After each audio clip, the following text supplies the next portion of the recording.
أعوذ بالله من الشيطان الرجيم. بسم الله الرحمن الرحيم. وإذا تتلى عليهم آياتنا قالوا قد سمعنا لو نشاء لقلنا مثل هذا إن هذا إلا أساطير الأولين. وإذ قالوا اللهم إن كان هذا هو الحق من عندك فأمطر علينا حجارة من السماء أو ائتنا بعذاب أليم.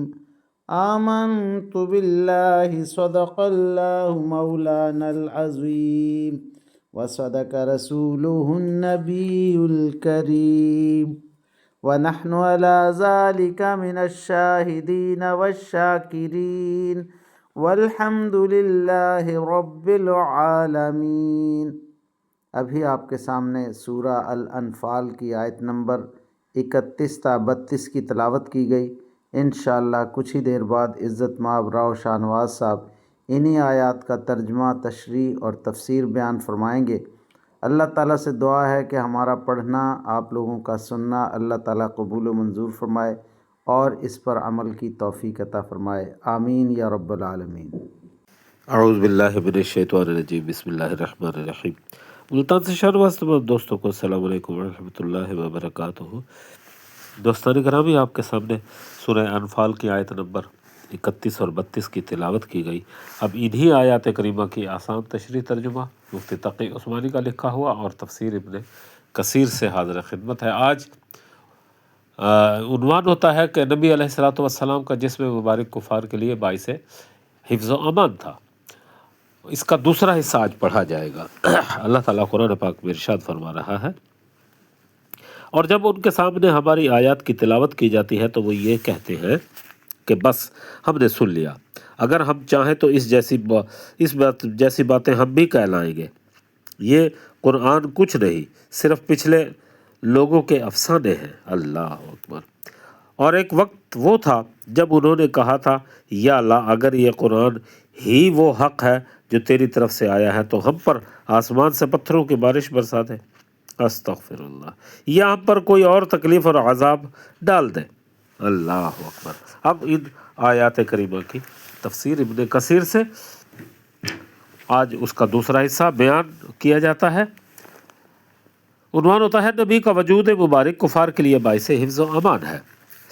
اساطیر استور کی جمع ہے، یعنی وہ کتابیں اور اقتصابات جو سیکھ کر لوگوں کو سنائے جاتے ہیں اور یہ محض افسانے ہوتے ہیں، جیسا کہ دوسری جگہ پر اللہ تعالیٰ نے فرمایا، کافر کہتے ہیں کہ یہ قرآن تو متقدمین کے جھوٹے افسانے ہیں جنہوں نے لکھ لیا ہے اور شب و روز سنایا جا رہا ہے۔ جو اللہ تعالیٰ کی طرف رجوع کرتا ہے وہ اس سے درگزر فرما کر اس کی توبہ قبول کر لیتا ہے۔ وہ آسمان اور زمین کے بھیدوں کو جانتا ہے، یہ قرآن اسی کی طرف سے ہے۔ کافر کہتے ہیں کہ اے اللہ اگر یہ قرآن حق ہے تو آسمان سے پر پتھر برسا یا عذاب علیم دے۔ یہ دعا ان کی کمال جہل یعنی جہالت اور نادانی اور سرکشی پر مبنی تھی، اور اس بے وقوفی میں وہ بدنام ہیں۔ انہیں تو چاہیے تھا کہ وہ دعا یوں مانگتے، اے اللہ اگر یہ قرآن تیری طرف سے ہے تو ہمیں اس کی اتباع یعنی اس کو ماننے کی توفیق عطا فرما، لیکن انہوں نے اپنی جان پر عذاب مول لے لیا اور سزا کے لیے جلدی کرنے لگے، جیسا کہ اللہ تعالیٰ نے فرمایا، یہ لوگ عذاب کے لیے جلدی کر رہے ہیں۔ ارے عذاب کا اگر ایک دن مقرر نہ ہوتا تو عذاب انہیں فوراً ہی آ پکڑتا، انہیں خبر تک نہ ہوتی۔ وہ کہتے ہیں گزشتہ امتوں کے جاہلوں نے بھی تو ایسا کہا تھا۔ شعیب علیہ السلام کی قوم کہتی ہے کہ اے شعیب اگر تم سچے ہو تو ہم پر آسمان گرا دو، یا یہ کہ اللہ تعالیٰ اگر یہ تیری طرف سے حق ہے تو ہم پر آسمان سے سنگ باری کر۔ ابو جہل ابن حشام نے بھی یہی کہا تھا۔ اللہ اکبر، اگر یہ سچا قرآن ہے تو آسمان سے ہم پر پتھروں کی بارش کیوں نہیں برسا دیتے؟ یعنی جب تک ان کے درمیان میں نبی ہو اللہ تعالیٰ انہیں عذاب نہیں دے گا، یا جب تک کہ وہ استغفار کرتے رہے ان کو عذاب نہیں ہوگا۔ یعنی ہمارے پاس اکیلے اکیلے آؤ گے جیسا کہ پہلی دفعہ ہم نے تمہیں پیدا کیا اور عطا کیے ہیں۔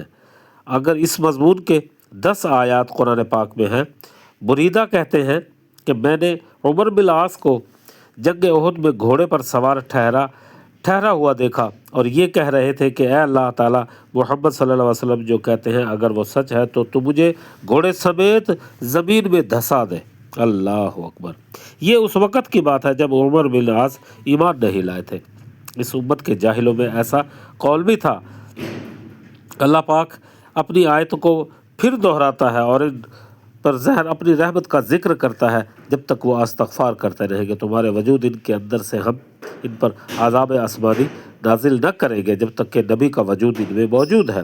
مشرکین بیت اللہ شریف کا طواف کیا کرتے تھے اور کہا کرتے تھے لبیک اللہم لبیک لا شریک لک لبیک، تو حضور علیہ الصلوۃ والسلام فرماتے بس یہی تک بولو گے، نہ بڑھو۔ لیکن کفار ساتھ ہی یہ بھی بولتے تھے لا شریکا لہو لا کا کم لی کا وما مالکا، لیکن ایک شریک تیرا ہے اور تو اس کا مالک ہے اور اس کی املاک کا بھی مالک ہے۔ تو پھر ساتھ ہی یہ کہتے تھے غفرانہ کا۔ چنانچہ اللہ تعالیٰ نے یہ آیت اتار دی کہ جب تم ان پر ہو وہ عذاب سے محفوظ رہیں گے۔